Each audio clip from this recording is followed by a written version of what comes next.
porque esto nos lleva a preguntarnos qué es lo que despliega el espíritu. Es decir, qué es lo que hace que realmente cada vez seamos más autoconscientes de estas cosas. Y ahí aparecen tres elementos que creo que tenemos que aclararlos, porque son los tres elementos que hacen que nuestro yo se sitúe precisamente en ese continuum, que no sabemos a dónde va, pero que intuimos de dónde viene, y que, insisto, es lo que nos otorga dignidad, que es la apuesta por la verdad, por la belleza y por la bondad. La apuesta por la verdad porque es lo que la verdad contra la mentira que tiene las patas cortas es una apuesta por algo que excede nuestra propia individualidad. Apostar por la verdad es apostar por cosas que son más grandes que uno mismo. Apostar por la belleza es eso que sentimos cuando ante un paisaje, una música, una idea, una máxima, una nota, nos hace olvidarnos de nosotros mismos y sentirnos inmersos, ya digo, en algo que otra vez es más grande que nosotros mismos. Y apostar por la bondad es apostar por la transformación, por dejar nuestro mundo un poquito mejor que como no lo hemos encontrado. Apostar por la bondad es lo que hace que las religiones del libro tengan tanta fuerza. Es amar a tu prójimo como a ti mismo. Es entender con Hegel que amar es dejar de ser para ser más. Y que de alguna manera, en esta condición mortal que tenemos, cuando uno ama, no se equivoca, que diría San Agustín. Cuando uno ama, está de alguna manera situándose en la posibilidad de que ese fragmento de eternidad que somos, desde donde venimos hasta donde seamos capaces de llegar, se convierte en algo que tiene sentido. De manera que si la verdad, la belleza y la bondad son tres elementos vinculados a la dignidad, aprender, transformar y divertirnos son tres banderas esenciales de un proyecto emancipador. Y quería empezar diciendo esto porque si fundamos Podemos, era como una apuesta por la verdad, por la bondad y por la belleza. Si fundamos Podemos fue porque queríamos seguir viviendo de una manera colectiva lo que ya veníamos experimentando en términos individuales, en nuestro trabajo, tanto en la universidad como en nuestra vida cotidiana. Una apuesta por la verdad que nos llevaba a ser profundos estudiosos, en la medida de nuestras posibilidades, pero estudiando mucho.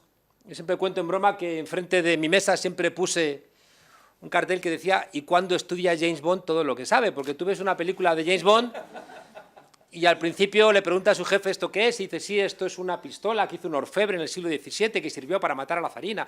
«¿Qué es esto?», en otra película le dice «sí, esto es un diamante que sale de una mina de Sudáfrica que lo vendieron en Sotheby's por $18.537». «¿Qué es esto?», en otra película «esto es un misil que va con YouTube». Y luego, cuando uno ve las películas, se las pasa en el casino bebiendo martinis o fornicando. Y uno dice ¿y este cabrón cuándo estudia?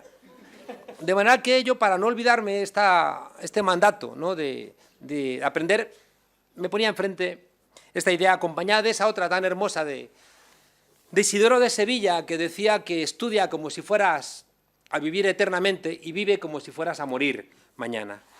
Aprender como una obligación política que nos ayude a situarnos en ese continuum de eternidad que nos permite tener dignidad. Transformar como una obligación política que está basada en la idea de amor, que no se la vamos a dejar, ¿no?, a los programas falsamente llamados del corazón, sino que entender que la tesis doctoral de Hannah Arendt era sobre San Agustín, es decir, sobre el amor. Y divertirnos porque esto no es un valle de lágrimas. Y de alguna manera, como bien sabía el Jorge del Nombre de la Rosa, la risa es revolucionaria porque le quita la solemnidad a los idiotas. Por tanto, fijaos, la idea de libertad, de igualdad y de fraternidad son tres herramientas para conseguir aprender, transformar y divertirnos. La idea de libertad porque establece las condiciones de acuerdo, de reciprocidad entre seres humanos que han llegado hasta aquí gracias a los cuidados mutuos.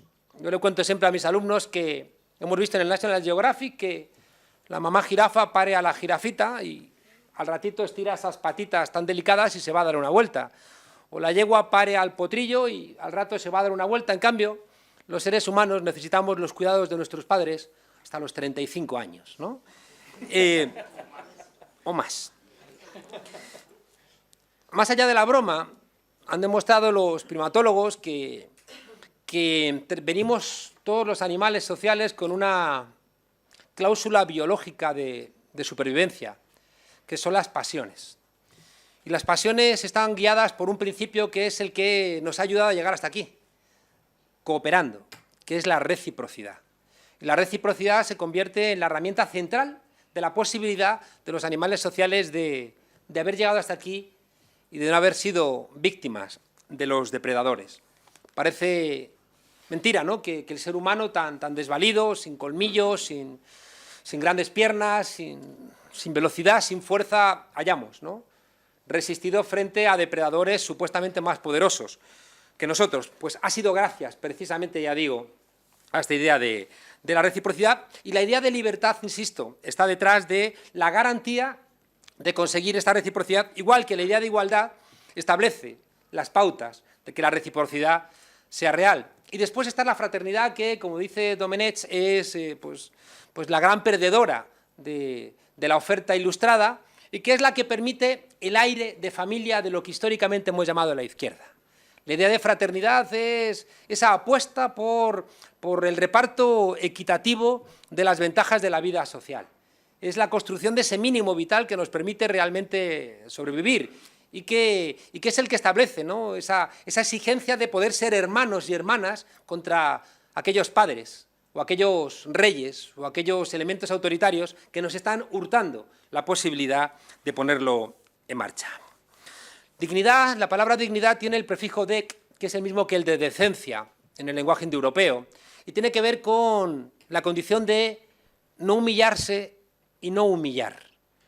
Ese prefijo dec hace referencia a una manera de estar donde entiendes que esa voluntad de aprender, de transformar y divertirnos, esa posibilidad de la libertad, de la igualdad y de la fraternidad se convierte en una exigencia tanto para ti como en tu garantía para los demás. Y por eso siempre nos ha emocionado en 1931 ese jornalero que, cuando un cacique en aquellas primeras elecciones de la República estaba entregándoles unas pesetas para comprarles el voto, le tiró el dinero y le dijo: en mi hambre mando yo. Walter Benjamin, un autor marxista que nos interesa, como los autores marxistas que nos interesan porque son heterodoxos. Decía, me gusta repetirlo, Ludovico Silva, un filósofo venezolano. Permítanme que cite a Venezuela, ahora que ya nadie nos pregunta por Venezuela. Ludovico Silva decía que si los loros fueran marxistas, serían marxistas ortodoxos. Walter Benjamin, que dinamitó una idea que cualquier autor que la ha dinamitado en la historia ha sido condenado al ostracismo, cuando no a la hoguera, que es cuestionar la idea de progreso. Porque cuando cuestionas la idea de progreso estás cuestionando a Dios. Y cuestionar a Dios nos deja demasiado solos.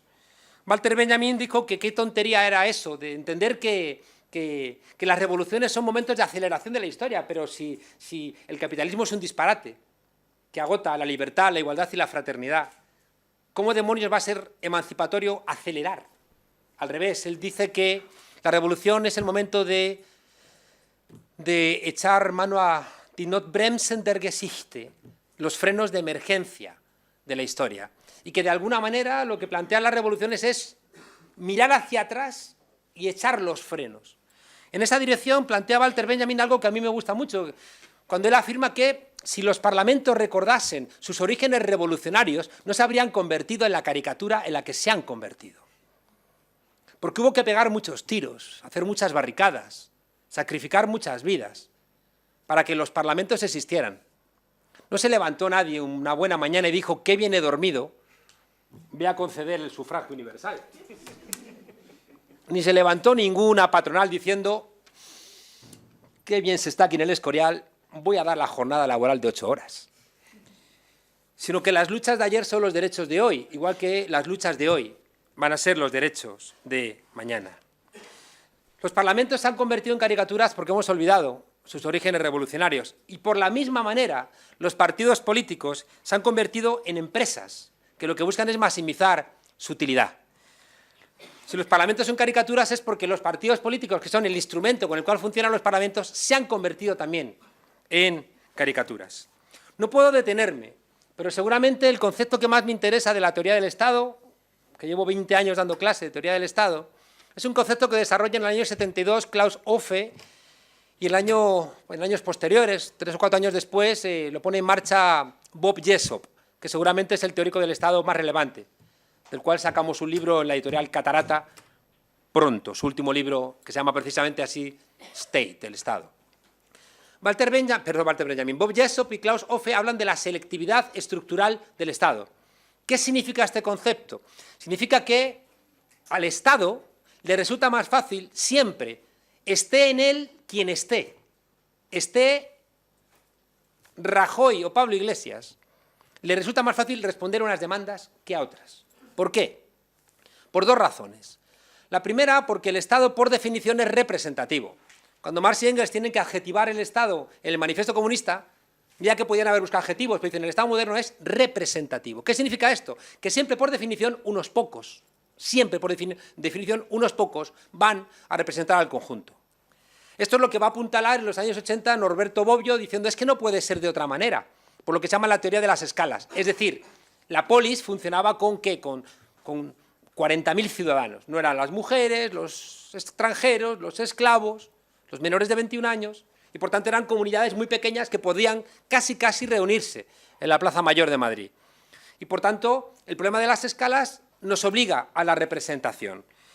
Esta idea implica, fijaos, que siempre va a haber unos pocos representando al conjunto, que, como discutíamos el otro día, lleva, ¿no?, a la frase de Rousseau en el Contrato Social, que quiso terminar Luis, ¿no?, poniendo el colofón a la frase, pero que para mí no quita la fuerza de lo que quería aplicar nuestro ginebrino. Es qué tontos los ingleses porque creen que votando son libres, cuando solamente son libres una vez cada 4 años, mientras que los bancos votan todos los días. Estos del Banco Santander votan todos los días. Votan aquí. Se permiten el lujo de estar detrás nuestra mientras que nosotros afirmamos que su propia existencia dinamita la posibilidad de la democracia. Esto es como cuando el Corte Inglés te vende una camiseta del Che Guevara. Algo falla, ¿no? Algo falla. Decía que la selectividad estratégica del Estado tiene dos grandes fuerzas. Una es su condición representativa y la otra, que no es menor y que va al corazón de lo que significa Podemos, tiene que ver con que el Estado, en esta explicación que damos, que la llamamos la teoría relacional del Estado, que viene de Pulanzas, el Estado es una relación social. El Estado no es una cosa, no es un instrumento, no. El Estado es una relación social. Yo cuento todos los años, a veces hay años que me da vergüenza hacerlo, ¿no? Pero el primer día de clase le digo a un alumno o una alumna, procuro que sea alguien que ha llegado tarde, porque tiene más mala conciencia y está más debilitado. Le digo, levántese y diga su nombre. Entonces se levanta y dice, Manuel Fernández, siéntese. No, Manuel, levántate otra vez y di tu nombre y apellido. Ya un poco ahí, Manuel Fernández, siéntese. Pero levántese una tercera vez y dígalo en voz alta, para que le escuchen sus... Ya se levanta la tercera vez, Manuel Fernández o Teresa Jiménez. Digo, gracias, ¿no? Y digo, ayer me encontré en un bar a Manuel o a Teresa y le dije, ¿te puedo invitar a una cerveza? Y me dijo, multiplícate por 0, gusano. Porque ayer me mandó a paseo y hoy se ha levantado 3 veces, ¿no? Y es porque me está reconociendo en clase autoritas y potestas. La capacidad de suspenderle o la capacidad que me reconoce de que quizá puedo enseñarle algo. Entonces se lo conté a un profesor y dijo, voy a hacerlo yo también. Entonces fue a clase y le dijo, a ver, usted levántese y diga su nombre. Manuel Jiménez, levántese otra vez y diga su nombre. Dijo, no me da la gana. Y entonces dijo el profesor, señale que no tengo ni autoritas, ni potestas, no tengo nada de nada. Mirad, lo que quería trasladaros es que el Estado es una relación social donde tiene que haber 2 elementos. Y el Estado, y esto es muy importante entenderlo, siempre, el Estado que en las próximas elecciones va a presidir, estoy convencido, Pablo Iglesias, va a ser un Estado que refleja cómo se han solventado los conflictos sociales en los últimos 200 años. Y por tanto, tiene en su propio ser la victoria, por ejemplo, del capital sobre el trabajo, de los hombres sobre las mujeres.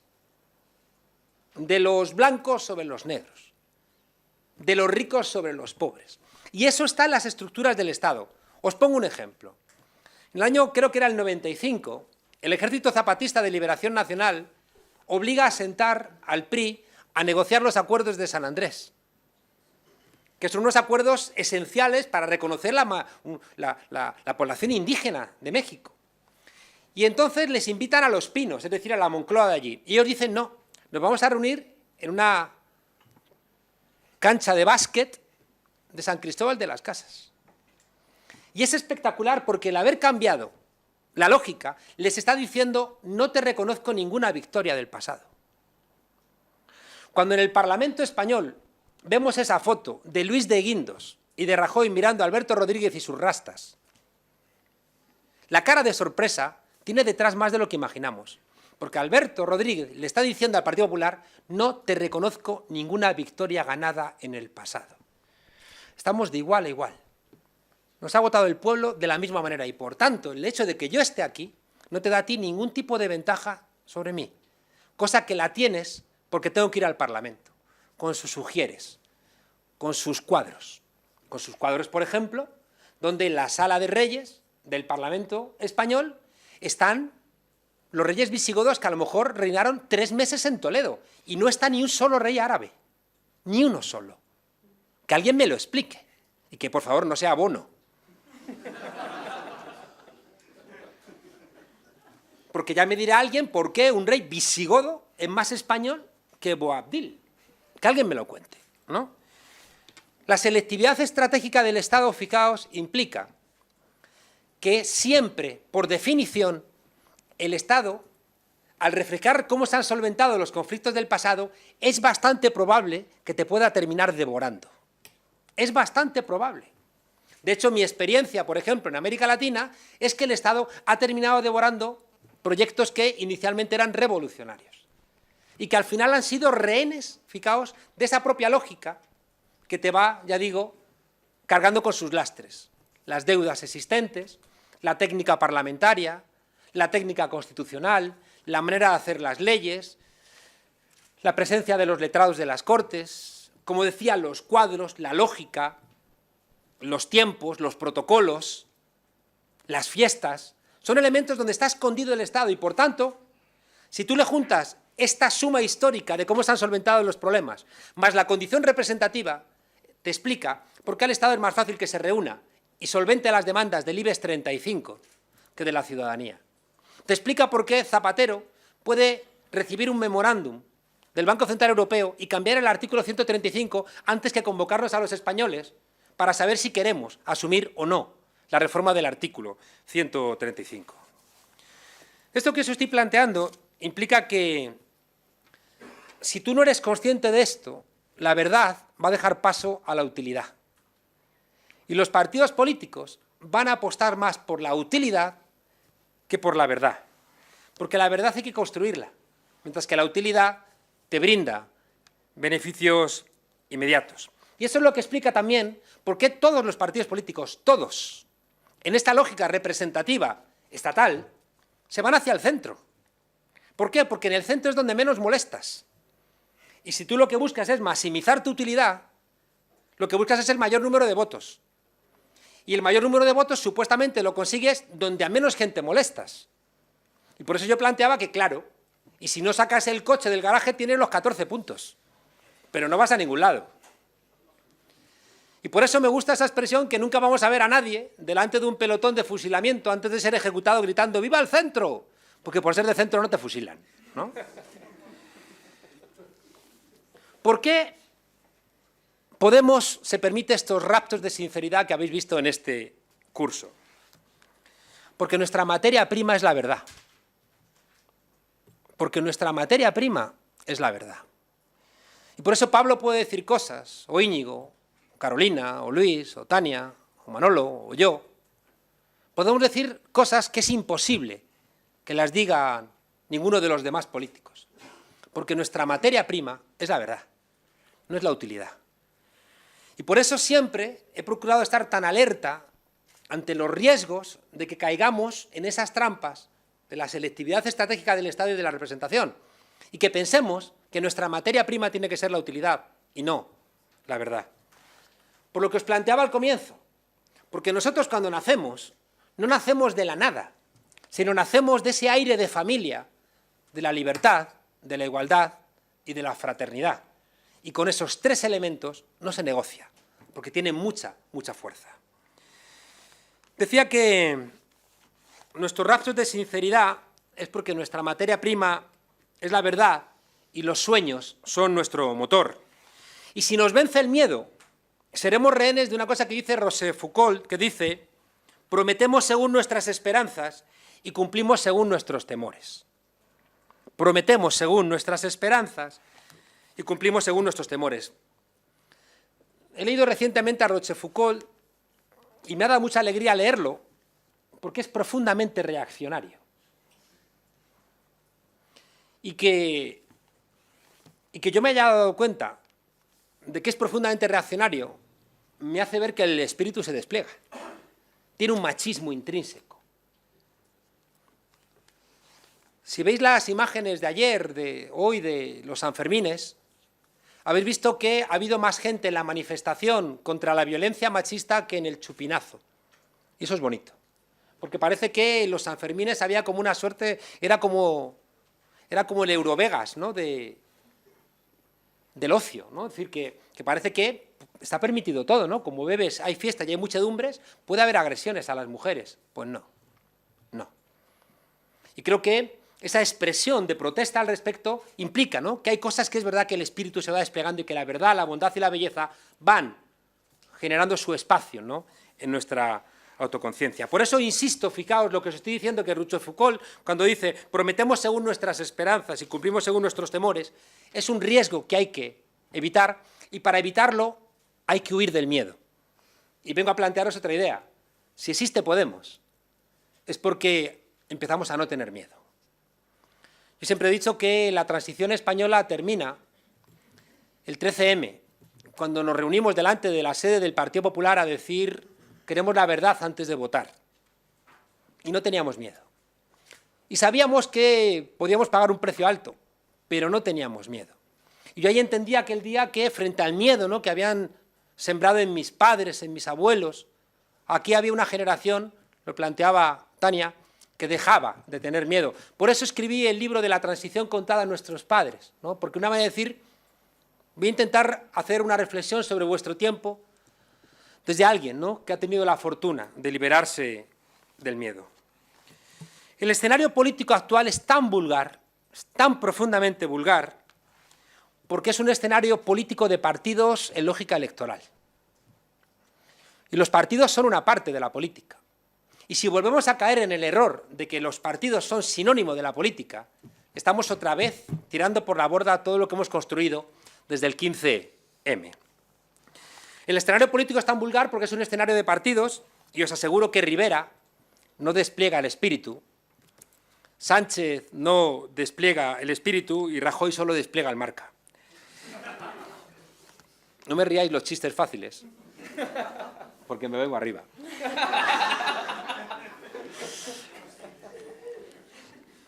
Escuchar a Rivera diciendo: yo nunca he dicho, nunca he planteado un veto a Rajoy, es que están de nota, ¿no?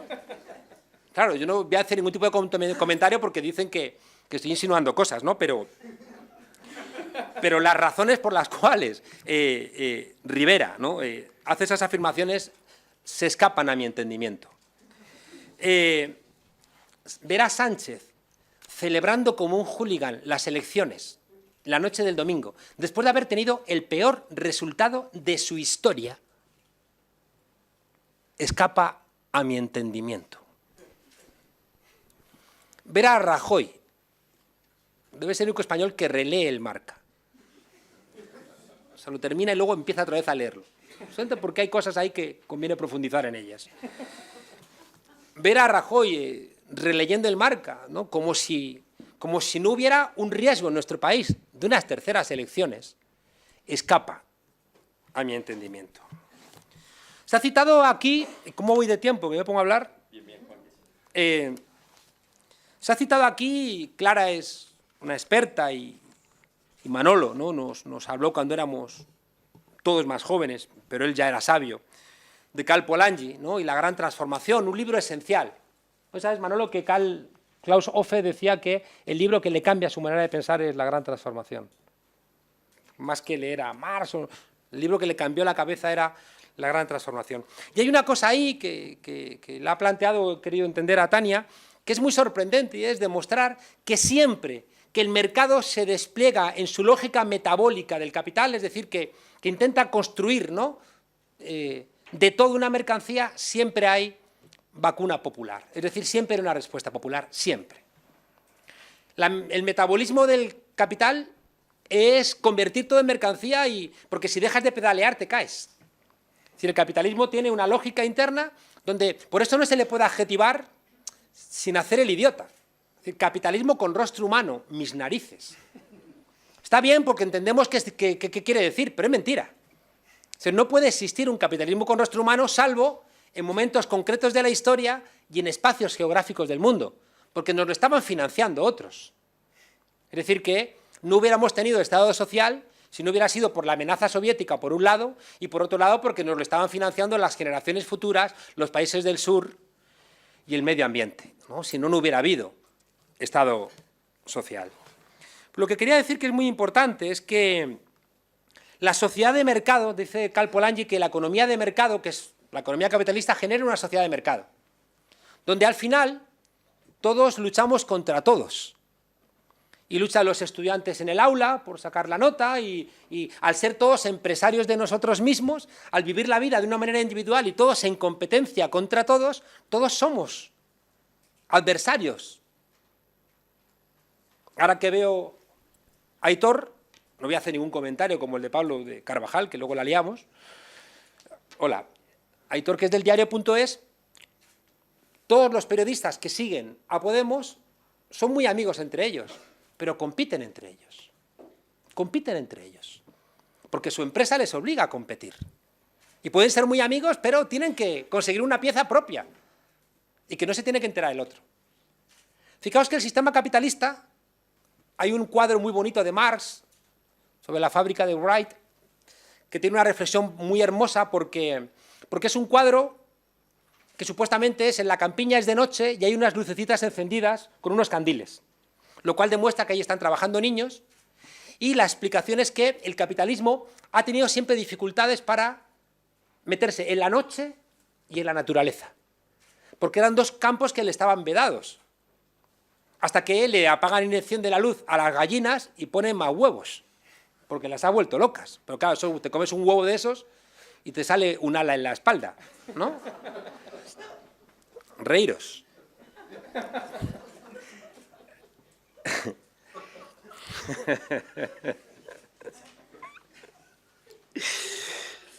El capitalismo ha logrado meterse en la naturaleza de una manera brutal, ¿no? Fijaos que no es gratuito que ellos la hayan llamado la revolución verde, porque sabían que les costaba tanto que han tenido que llamarlo revolución para expresar lo que les costaba, ¿no? Y se han metido en la noche, que era el otro espacio. Hay un libro precioso de Jonathan Crady que se llama 24/7. Y es como el capitalismo ya es 24 horas al día, 7 días a la semana. Es decir, la noche se ha convertido también en un mercado para dormir, por ejemplo. Hay que tomar somníferos, ¿no? Y la noche se alarga, como un día bis. Bueno, quería plantearos que todo se ha convertido en una mercancía, todo. Aprender, el ocio, el deporte, el sexo, la amistad, los cursos de verano de la Complutense, lo que queráis, donde queráis, por supuesto, comer, habitar, transportarnos. Y por eso, fijaos, como siempre digo, que es como empezaba el libro, el curso urgente de política para gente decente, los canallas están envalentonados y la gente decente anda perpleja. Porque si todo se puede comprar, el que tiene dinero, porque compra bien en Ikea y compra armarios que tienen arriba un milloncejo, no como los demás que no sabemos comprar. Yo una vez compré un armario en Ikea y había 1 millón también, pero como en las instrucciones no ponía nada que hacer, lo tiré. Tenía la llave Allen y... En fin. Fijaos que cuando uno tiene mucho dinero, si todo es una mercancía, se siente un dios. Y eso es lo que explica esta impunidad, ¿no?, de los que tienen mucho dinero. Os planteaba que es muy importante entender que, y lo planteaba Manolo en una expresión que le he escuchado, nos ha ido bien cuando hemos frenado el desarrollo capitalista en los últimos 200 años. En cambio, cuando ha recuperado, ¿no?, su autorregulación, la ha vuelto a liar. Ha vuelto a liar históricamente en los últimos 200 años invariablemente. Pero cuidado, porque la sociedad de mercado, y esto es muy importante que lo entendáis, el capitalismo, o sea, la economía de mercado genera una sociedad de mercado, pero esa sociedad de mercado toma diferentes formas en los diferentes momentos históricos y en los diferentes contextos. ¿Por qué os digo esto? Porque una de las grandes mentiras de la socialdemocracia es no entender algo que nos enseñó Wittgenstein, y es que las palabras se entienden en su contexto. La palabra matrimonio, obviamente, no significa lo mismo hoy que hace 100 años. Leía una vez un periodista que le estaba contando a su hija el cuento de Hansel y Gretel, que habían echado las miguitas y que de repente los pajaritos se las habían comido y no sabían qué hacer, y el padre estaba ahí como construyéndole a la niña un escenario de cierta angustia, y la niña de repente le dice al padre: ¿y por qué no llamó a sus papás por el móvil? Entonces este hombre hizo la reflexión: se jodieron los cuentos, ¿no? Una llamada, Blancanieves, no muerdas la manzana que está envenenada. Hola Romeo, soy Julieta, que cuando venga, vea, parece que estoy muerta, pero no estoy muerta, no hagas tonterías. O Humphrey llamando a Ingrid, en vez de ir al aeropuerto, decir: oye, que no voy, que te vayas con el Laszlo, que es un pesado, pero vete con él, ¿no? Más allá de la broma, fijaos, lo que quiero plantearos es que cuidado con intentar regresar al pasado con las palabras del presente, porque igual eso ya no existe. Desde hace 200 años vivimos en contextos, ya voy a acelerar, desde hace 200 años vivimos en contextos de democracia representativa y sistema capitalista. El populismo, del que tanto se ha hablado durante esta semana, el populismo es una respuesta siempre al fracaso de la democracia representativa para agregar preferencias y del sistema capitalista para incluir a gente. Repito, el populismo históricamente siempre ha sido una respuesta ante el fracaso de la democracia representativa de agregar preferencias y de la democracia capitalista de integrar a ciudadanía, ¿no? Y por eso, que es una cosa que creo que hay que entenderlo, el populismo es una respuesta a ese fracaso que activa al poder constituyente, es decir, al pueblo, pero con un ánimo destituyente. Y esto no es un juego de palabras. Se activa al pueblo, que es el poder constituyente, pero con una voluntad destituyente. ¿Y sabéis qué implica esto? Que el populismo, por definición, es transitorio. O sea, el populismo siempre es un momento transitorio, por definición. O sea, no te vas a quedar nunca en el populismo, que es una reflexión muy importante que tenemos que tener cuando queremos emular el papel de los movimientos sociales. ¿Por qué? Porque a los movimientos sociales le ocurre como a las olas en el mar, que solamente existen cuando hay viento. ¿Y cuando no hay viento, qué? ¿Renunciamos a las olas? Pues no me da la gana. Y por tanto, tenemos que entender esta realidad. La hipótesis populista siempre me pareció, que es la gran discusión que he tenido siempre con Íñigo, siempre me pareció que era poco astuta, perdón, que era muy astuta en la formulación, muy astuta, muy bien articulada, sobre todo en la formulación inicial. Pero le ocurre como nos cuenta el segundo principio de la termodinámica con la energía, que no se crea ni se destruye, sino que se transforma perdiendo cada vez más calidad. Y la hipótesis populista estaba muy bien en Laclau, sigue estando bien en Íñigo Errejón, y cuando baja de ahí ya va perdiendo consistencia, ¿no? Y va vulgarizándose. Y va vulgarizándose. Fijaos, es muy importante porque creo que en la solución de esto está el futuro de Podemos, de Unidos Podemos. Hablo siempre de Podemos porque no quiero hablar de algo que no me compete, ¿no? Fijaos, nacemos del 15M. Y frente al 15M había dos posibilidades.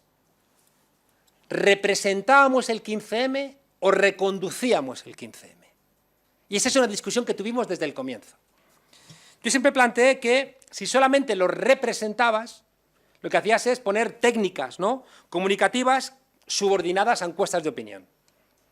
Si tú solamente representabas el 15M, estabas presuponiendo que el 15M ya estaba. Le inyectabas un poquito de catalizador en forma de agentes políticos mediáticos y ya tenías el puzzle hecho. Y no es verdad. ¿Por qué? Porque en una parte importante del 15M no había gente que estuviera en contra del sistema, sino que estaba enfadada por los excesos del sistema. El planteamiento mío siempre era, es que si tú te quedas simplemente apoyándote en los excesos del sistema, va a venir un populista de derechas, que es el populista natural de la crisis del modelo capitalista y de la democracia representativa, y te va a comer el bocadillo. Repito, populismos existen siempre que hay problemas de agregación de demandas y de inclusión social. Lo que pasa es que la respuesta natural desde los años 30, y tiene razón Tania, que se parece mucho a los años 30, la respuesta natural es un populismo de derechas, que no le interesa criticar al sistema, le interesa subirse sobre la ola de los excesos del sistema para que los golpeados por el sistema le apoyen en hipótesis falsas y en soluciones terribles. Hipótesis falsas como que la culpa, por ejemplo, de sus problemas la tienen los inmigrantes, o la tienen los sindicatos, o la tienen los burócratas, cuando la culpa de lo que nos pasa la tiene el terrorismo financiero.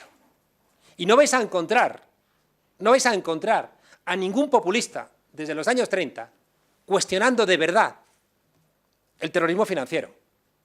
De hecho, quien va a financiar a Hitler y compañía, pues van a ser los grandes capitales, sin ningún tipo de problema.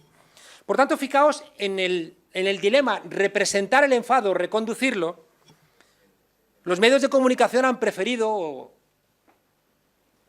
leer resúmenes de la Clau, cuando quien yo creo que tenía la clave real es Boaventura de Sousa Santos. ¿Por qué? Porque la Clau plantea, ya conocéis, ¿no? Es decir, hay un enfado social, entonces tú tienes que trazar una línea entre un ellos y un nosotros, pivotado, ¿no?, sobre una demanda que se vacía para que todos puedan identificarse en esa demanda, que puede ser un liderazgo, ¿no?, y que construye un nosotros que es un pueblo alternativo a lo que existe. La gente se cuelga, las demandas las cuelgas, ¿no?, en esa percha que se ha vaciado y, por tanto, se hace una relación equivalencial, se hace de alguna suerte de suma que permite el cambio social. Y dice, ya. ¿Qué plantea Boaventura de Sousa Santos? Que lo que tienen que hacer las demandas sociales no es vaciarse para soportarse unas a otras, sino lo que tienen que hacer es traducirse unas a otras. Y que todos los enfados que expresaba el 15M tienen que hacer el esfuerzo de interrogarse mutuamente y traducirse mutuamente. Porque de lo contrario, estás haciendo algo que es terrible, que es desperdiciar la experiencia. No es curioso, y esto es esencial, casi es lo más importante que quiero deciros, no es curioso que el modelo neoliberal sobreviva negándonos la historia. Lo planteaba George Orwell en 1984. O sea, quien escribe el pasado controla el presente. Y hace 2200 años un emperador chino mandó ejecutar a todo aquel que utilizara la historia para criticar el presente. Fijaos que si tú lo que planteas no es representar el enfado existente, sino reconducirlo a través de procesos deliberativos, tienes la posibilidad de que tu diagnóstico de que estamos en una crisis civilizatoria no sea devorado por la nostalgia del pasado. Os lo digo de otra manera. Si tú planteas, fijaos, que hay que reconducir lo que existe, que hay que debatirlo, que es lo que me llevó a mí, cuando hablé inicialmente con Pablo de qué papel yo quería representar en la ejecutiva, yo le dije a Pablo, como Prometeo, ¿no?, ya se habían repartido todos los cargos, y era curioso, ¿no?, faltaba algo. Y dije, pues yo quiero, Pablo, quiero ser secretario de Programa y Proceso Constituyente. ¿Por qué? Porque creo que donde nos la jugamos es en hacer un programa alternativo. No simplemente escuchar el enfado, sin más, sino que hay que construir un programa alternativo con la ventana de oportunidad que ha abierto este enfado. Pero cuidado, no lo vamos a hacer nosotros. Esto lo vivimos como un proceso constituyente donde la gente asuma su corresponsabilidad o no vamos a ningún lado. Es lo que ha dicho Tania, que ha emocionado a Luis. Claro, pero si estamos entrando en una fase antropológica diferente. Es que los cambios que enfrentamos nos van a cambiar la manera de vivir. Y por tanto, ¿cómo le vas a cambiar a alguien la manera de vivir sin su consentimiento y sin su participación?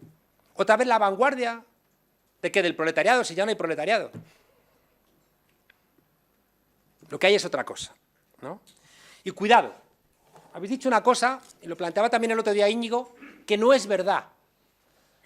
El gran autor, fijaos, de la idea de ciudadanía, que es Thomas Humphrey Marshall, en un libro del 49, Ciudadanía y clase social, él plantea que los derechos ciudadanos, plantea tres mentiras, pero que forman parte de una lógica. Plantea que los derechos vienen en oleadas, primero los derechos civiles, luego los políticos y luego los sociales. Mentira. Si uno lee la Carta del Bosque del siglo XII, se reclaman todos los derechos. Todos, no solamente unos y luego otros, todos. Segunda mentira. Son más importantes los civiles, luego los políticos y luego los sociales. Mentira. Los tres son esenciales, porque si no tienes derechos sociales, ¿qué más me da a mí que me concedas derechos en términos de libertad y de igualdad si no los puedo ejercer?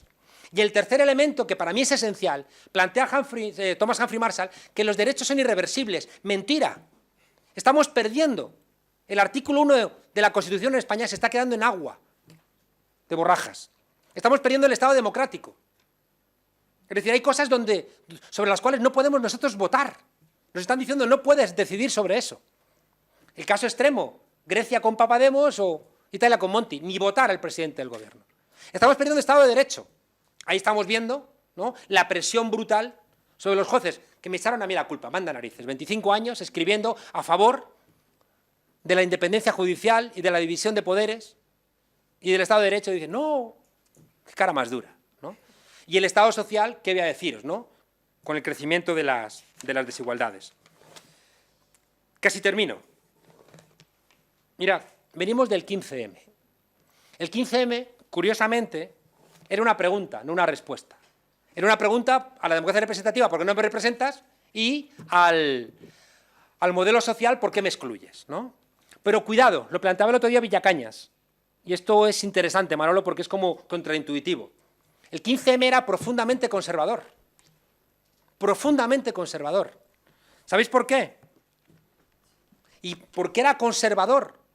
Era tan disruptivo. Era conservador porque estaba en contra de la revolución conservadora. Si es que es Margaret Thatcher la que dice, aquí los revolucionarios somos nosotros, dice Margaret Thatcher. Claro, claro. No estoy diciendo eso. Estoy diciendo que el 15M era conservador, ¿no? ¿Qué ocurre? Que la revolución conservadora, y esto es esencial que lo entendamos, es un sentido común. Todos somos neoliberales. Todos vivimos la vida como empresarios de nosotros mismos, invirtiendo en nosotros mismos. Los que sois más mayores, que os consideráis progresistas, si viene vuestro hijo o vuestra hija y dice, quiero estudiar filosofía, le vais a decir, ay, hijo, qué disgusto me estás dando. Porque hemos interiorizado que si no eres rentable en alguno de los mercados, te va mal en la vida. Y por tanto se hace un esfuerzo para que sea rentable en alguno de esos mercados. Porque se ha convertido, como decía, en una suerte de sentido común. Y cuidado, solamente os lo apunto. Hay una novedad en el modelo neoliberal que no ha existido en los últimos 200 años de capitalismo. Sabéis que el capitalismo funciona por olas, por oleadas, donde se pone en marcha un nuevo proceso productivo, crece, se agota, cuando se generaliza, cae la tasa de ganancia, se hunde, presiones populares, se pone en marcha otro proceso productivo y sube. La última oleada se ha resuelto de una manera diferente. Y por eso, decías, Jiangsu en la encrucijada, no es aquí donde un paso en la dirección contraria nos lleva a miles de kilómetros de distancia. Un mal diagnóstico te puede llevar al carajo. Y por eso es normal que la izquierda discuta tanto, porque en la teoría un mal diagnóstico te lleva a la dirección contraria. Entonces, ¿sabéis qué ha ocurrido? Que Se pone en marcha en el año 45 un nuevo proceso productivo, ¿no? Un motor de explosión, desarrollo químico, se ponen en marcha los primeros ordenadores y llega al cenit en los años 70. En los años 70 es donde se termina el Estado social. Hay que inventar una nueva palabra, estanflación, porque por vez primera se produce estancamiento e inflación. Hay que inventar una nueva palabra, que es una señal de que están pasando cosas nuevas. Es como cuando Maquiavelo en 1513 dice lo estato. ¿Por qué? Porque no le sirve república, no le sirve ciudad, está pasando algo nuevo. Por eso utilizaron una palabra nueva de la época. Bueno, pues entonces, ¿qué ocurre? Que la crisis de los 70, vienen los monetaristas y ¿sabéis qué ocurre? Que hay una derrota de la clase obrera. Y esto o lo entendemos o no sabemos de qué estamos hablando. El neoliberalismo, que se postula desde los años 30, pero que triunfa en los 70, con Hayek, Friedman y compañía, es una hipótesis contra las victorias de los trabajadores. Pero se expresa así, ¿eh? Es una hipótesis que lo que busca es la derrota de los trabajadores, la derrota que había sido una victoria después del año 45. Lo planteaba Pablo Iglesias el primer día. La Constitución italiana del 46, del 47, la francesa del 46, la Grundgesetz alemana del 49, son todas constituciones que incorporan la victoria de los trabajadores sobre el fascismo. ¿Y cuál es la hipótesis neoliberal? Hay que revertir todo esto. ¿Y sabéis qué ocurre? Que la recuperación de la tasa de ganancia desde la crisis de los 70, por vez primera en la historia del capitalismo, no se hace poniendo en marcha un nuevo proceso productivo, sino se hace rebajando los salarios de los trabajadores. Se hace sobre la derrota moral de los sindicatos, sobre la fragmentación de los trabajadores. Y eso es lo que explica el momento en el que estamos. Y es lo que explica que todo lo que ya no ganan los trabajadores se lo está quedando el sector que controla la economía, que es el sector financiero. Y por eso el año pasado, mediciones del Credit Suisse, el 1% tiene más riqueza que el 99%. Y el 1% no invierte productivamente porque nadie puede comprarte esos bienes, porque la gente no tiene para comprar. Y por eso especulan. Y por eso os hago una afirmación muy rotunda. Si Europa se construyó después del 45 sobre la derrota del fascismo, Europa la vamos a reinventar sobre la derrota del fascismo financiero, del terrorismo financiero. Por tanto, la única posibilidad de reinventar Europa es confrontando a la dictadura financiera como confrontamos al nazismo en los años 40, en los años 30 y 40. Si no, ocurriría ese escenario contrafáctico terrible, que es que hubiera ocurrido si ganase Hitler. Esto, fijaos, todo en España se complica. ¿Por qué? Porque aquí todo, si en Europa hay neoliberalismo, aquí hay neoliberalismo cañí. ¿Por qué? La derecha neoliberal es una derecha que puede estar a favor de las drogas, a favor del aborto, a favor del divorcio, pero que es autoritaria en lo económico. Aznar saca a la derecha española de estar referenciada con el franquismo y la mete en el modelo neoliberal. ¿Qué ocurre? Que por nuestras especificidades, sobre todo de la transición, tenemos una serie de personajes que son claramente neoliberales, porque son unos piernas. Es decir, es aquella discusión, no, si yo estoy aquí para forrarme. O ese diputado que el otro día dijo, no, si yo estoy aquí para tocarme los huevos, ¿no? ¿Qué ocurre? Que uno mira el comportamiento de Correa. ¿Sabéis que en el año 98 Aznar manda a Venezuela a ayudar a la adversaria de Chávez? ¿Sabéis a quién manda? A su yerno Agag. Manda a Moragas, si mal no recuerdo, y manda a Correa. Manda a Correa. Saquen ustedes las conclusiones de en qué estaban pensando, ¿no? Entonces, fijaos, gente como Correa, Aznar. Ayer el informe Chilcot demuestra que apoyaron la guerra solamente para posicionarse. ¿Quién contrata a Aznar después de la guerra? News Corporation, Murdoch, el autor en los medios de la mentira de que había armas de destrucción masiva. ¿A quién contrata News Corporation? A Blair. Se han forrado. Arístegui era el portavoz de Exteriores del Parlamento. Otro que se ha forrado. Bueno, Soria, Cañete.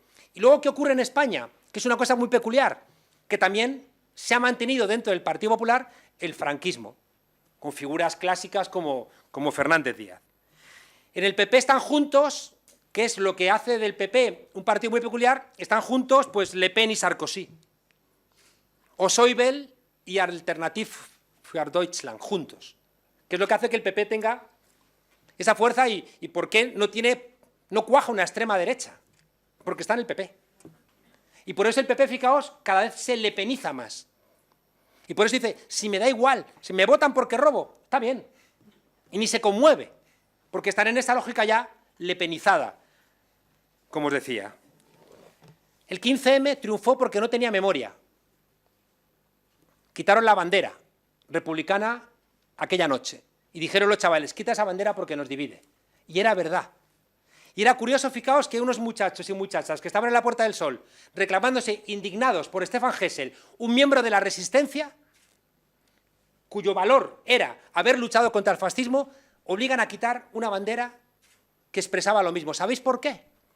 Porque esos chavales no sabían que en el año 44 Leclerc manda a la 9 a entrar a liberar París. Y quien entra a liberar París son republicanos españoles, en blindados que llevaban el nombre Guadalajara, Madrid, Brunete.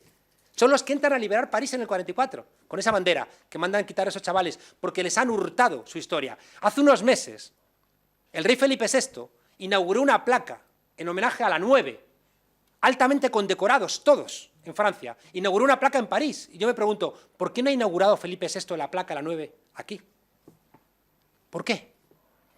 Por tanto, fijaos, el 15M no tenía memoria, no tenía liderazgos, no tenía programa y no tenía estructura. Y estos cuatro elementos que eran la clave de su éxito se convirtieron, a su vez, en la clave de su fracaso. No tener memoria, no tener liderazgos, no tener programa y no tener estructura. Y ahí, entonces, surge Podemos. Solamente os apunto, porque ya he hablado de más, y me he enrollado, solamente apuntaros que cuando Podemos nace para curar las 4 heridas tradicionales de España, como cantaba Miguel Hernández, en un contexto de cambio del contrato social en Europa. La herida colonial, que es la herida que explica por qué tenemos siempre este complejo que lo intentamos solventar todo con chistes y con gracias. Somos un pueblo muy irreverente, pero muy disciplinado. Es lo que explica por qué en Inglaterra tienen los Monty Python y aquí no. Porque para tener a los Monty Python necesitas no tener complejos. Es lo que explica que en Italia tienen Novecento y aquí tenemos la vaquilla. Y no es una coña. Es la tradición de Quevedo, de Valle Inclán, de Mendoza, de las chirigotas. Un país acomplejado, que es lo que explica también por qué puede ir alguien, en vez de ir a Venezuela, a ayudar en un momento de dificultades profundas que tiene ese país, con un choque institucional y con problemas de abastecimiento, y va alguien a hacer campaña electoral a Venezuela. Es una señal de la falta de respeto radical. Y al mismo tiempo, fijaos, esa misma persona o esa misma gente que le falta respeto a América Latina o a África, recordemos el Sáhara, es la misma gente que se arrodilla frente a Europa. Podemos nace para cerrar la herida colonial. Podemos nace para cerrar la herida territorial de un país que tiene mal leída su historia. España está mal enseñada y mal aprendida. España se construye en la Reconquista, entregando territorios. En la campaña electoral fui de Cádiz a Granada y tardé 7 horas. 7 horas. Ya no te digo nada si hubiera ido de Cádiz a Mataró. Nos hicieron el ferrocarril extranjeros. El ejército era un ejército de levas y por tanto no construyó idea nacional. La Iglesia se encargó de la educación y empezamos a tener idea de nación existencial con la invasión francesa.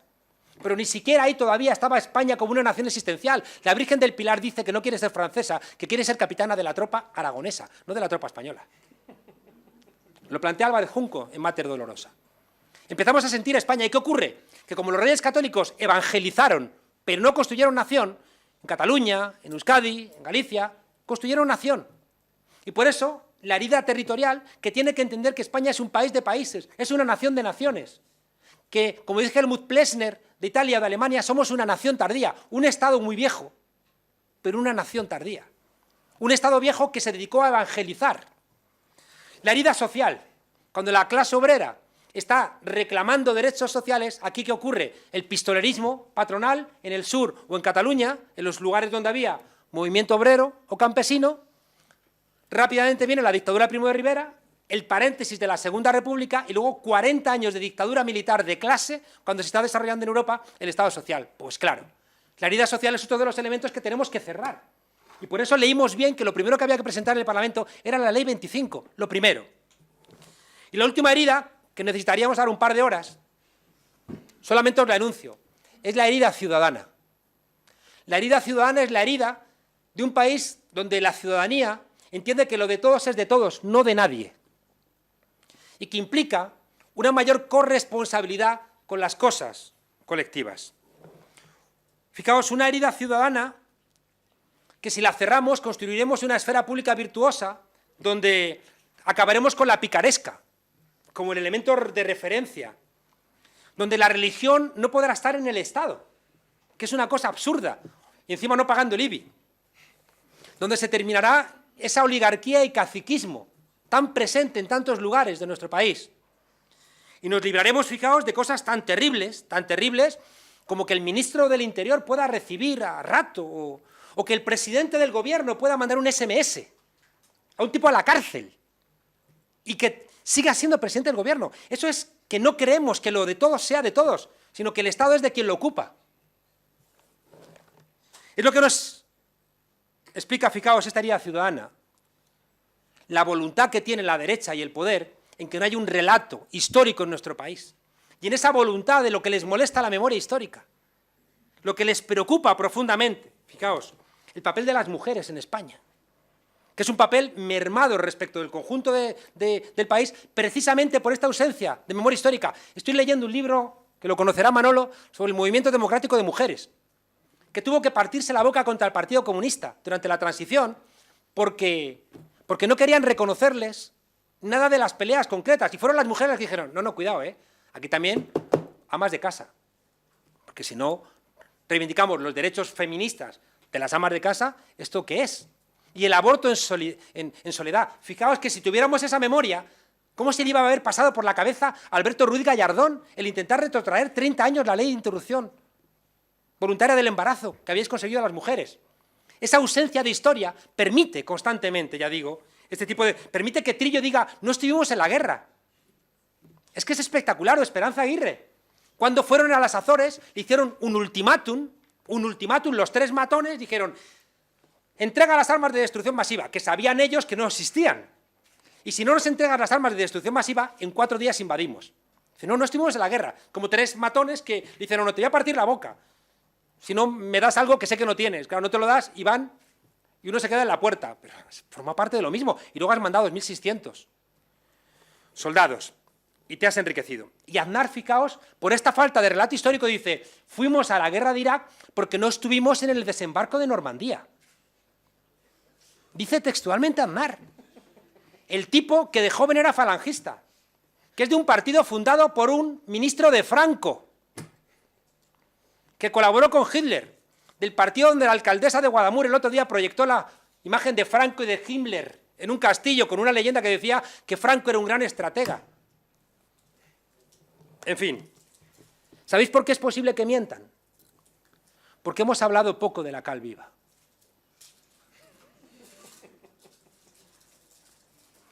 Y si en este país hubiéramos hablado mal, no de la cal viva en sí, sino que con los impuestos de los españoles, aquí hubo terrorismo de Estado. Si cada uno de los españoles y españolas tuviera clara que con el dinero suyo aquí se ha pagado terrorismo de Estado, os aseguro que le sería mucho más difícil a Fernández Díaz reunirse con un magistrado para sembrar pruebas contra los adversarios políticos. ¿A quién le molesta? ¿A quién? ¿A qué demócrata le molesta que se hable de la cal viva? Que me lo explique alguien. Que me lo explique alguien. Y resulta que no hablamos de la cal viva porque podemos perder votos. Espectacular.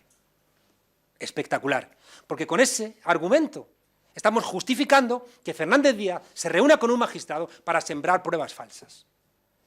Y se permite que los periodistas pantuflos que han colaborado con estos sinvergüenzas que utilizan las instituciones públicas para luchar contra los adversarios sigan estando en televisión. Es que no hay una asociación de la prensa que no invite. Es como si en un hospital siguiera operando un médico que ha hecho, no sé, extirpado órganos a niños.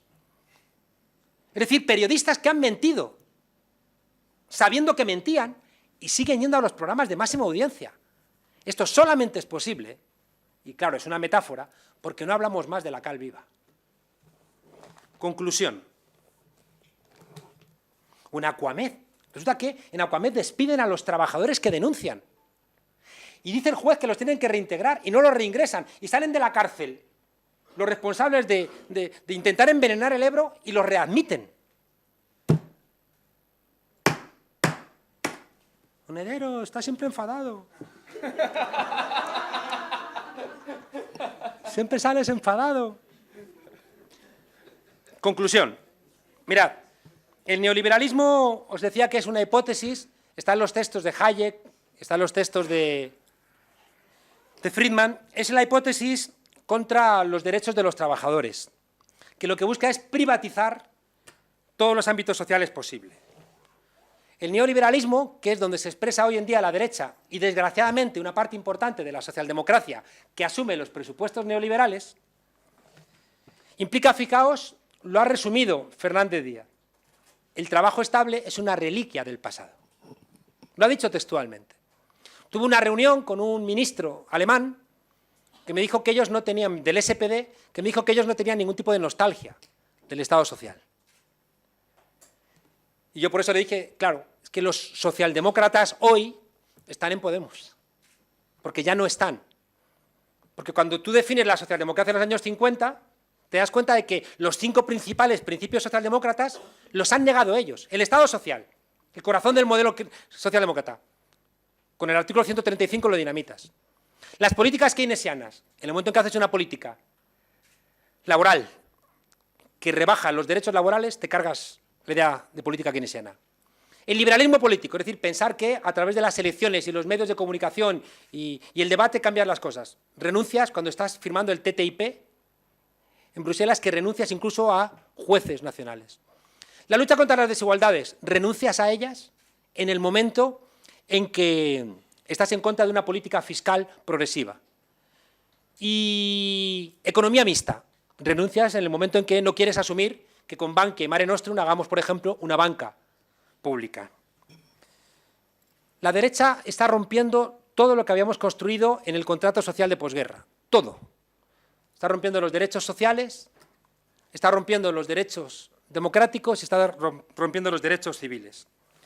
El Brexit, fijaos, es una expresión de cómo la derecha rompe la convivencia que tanto nos ha costado. El Brexit es una respuesta de la mentira de la derecha.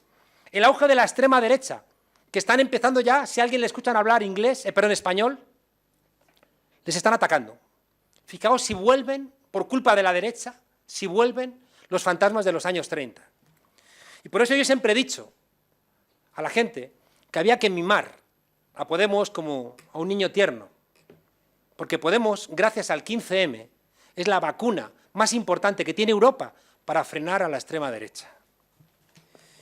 El miedo se convierte en el caldo de cultivo de este comportamiento. Y el miedo es instrumental. El miedo lo rige el hipotálamo, mientras que el pensamiento lo rige el neocórtex. El miedo es una pasión, que la alimentan constantemente. Cuidado, cuidado, cuidado. Y el miedo, ¿sabéis qué es lo que ha operado durante la campaña electoral de una manera brutal? La imposibilidad de regresar al pasado. Ya he terminado. Sí, ya he terminado. La imposibilidad de regresar al pasado, porque la globalización lo impide, porque la complejidad social, la fragmentación social lo impide, porque las tecnologías de la información y el desarrollo tecnológico lo impide. Y por tanto, la hipótesis de Podemos, la real, la que nos llevó a nacer y la que tenemos ahora por delante, es precisamente entender que nosotros nacimos no solamente como una alternativa, no venimos a hacer una sustitución de élites, poniéndonos en el lugar de otros partidos, sino que, como dice Boaventura de Sousa Santos, traemos un pensamiento alternativo de alternativas. Hay una pared y hay una grieta que marca las tendencias de superación de todos los problemas que tiene Europa. Nosotros nos situamos en la grieta. Cuando de repente empezamos a dar saltos entre la grieta y la pared, reforzamos la pared. La hipótesis populista era incorrecta y hay que tener mucho cuidado. Ahora que la hipótesis populista se asume que no ha funcionado, lo que llamaba el otro día Íñigo el ciclo corto, que ahora de repente pretendamos mimetizarnos con lo que existe. Como yo decía, si no te he seducido siendo Johnny Depp o Emma Thompson, te voy a seducir ahora siendo Bertín Osborne o Mariló Montero, ¿no? O sea, no. No. Por tanto, fijaos, y lo ha planteado también Tania, tenemos que seguir situados en la grieta. Tenemos que entender, fijaos, que hay nuevas lógicas que marcan quiénes somos y cómo tenemos que ser. La lógica Wikipedia, lógicas participativas, que construye la enciclopedia más importante del planeta. Pero cuidado, que no es Twitter, que es un vertedero, sino que hay elementos que actúan como filtros, que actúan como jerarquía deliberativa, pero que rotan. Es la diferencia entre Wikipedia y el vertedero de Twitter. La lógica Wikipedia, fijaos, es colaborativa, es horizontal, pero tiene aprendizaje de los errores que te pueden llevar a pervertir ese funcionamiento. La lógica del Foro Social Mundial, un mundo donde quepan muchos mundos, ecuménica, global, entendiendo que no hay ningún problema que pueda solventar España sola ya, o casi ninguno, que son problemas globales, y que hay que entenderlos también con esa misma lógica.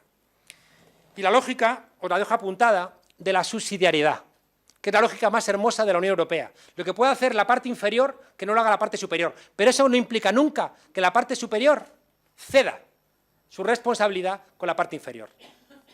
Es la diferencia entre una lógica paternal o una lógica maternal.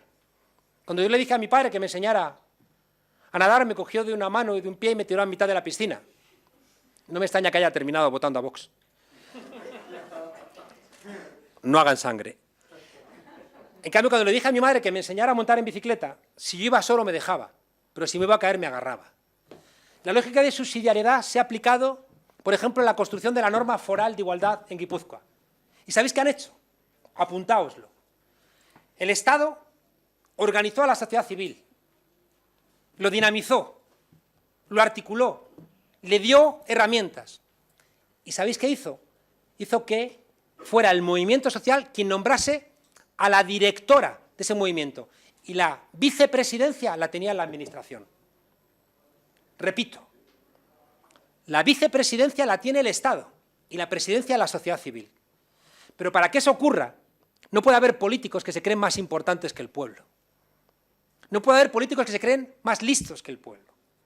Y tienes que estar siendo un gran dinamizador. Y por eso he insistido desde el comienzo que Podemos tenía que tener un vector partitocrático, representativo, mediático, con elementos jerárquicos, pero que es el vector, si no iba acompañado del vector deliberativo, participativo, de los círculos, nos convertíamos en un partido más. Nos convertíamos en un partido más. Y eso implica, fijaos, que lo que tenemos por delante es el reto de construir el partido político del siglo XXI, porque los partidos políticos son instituciones viejas, como los ateneos, como los periódicos de papel, como las universidades que no se transforman. Los partidos políticos tienen que reinventarse, y Podemos tiene que reinventarse en forma de un frente amplio, donde habrá naves nodrizas, donde habrá identidades más firmes, pero donde va a haber una lógica mucho más líquida, donde la gente más consciente, que es como esa lógica de Wikipedia, que va a mantener la coherencia del aparato, pero que sabe que tiene que rodar, tiene que alimentar que haya 23 millones de personas colaborando gratuitamente en la construcción de Wikipedia. Si tú te sientes más importante que los 23 millones, no hay Wikipedia.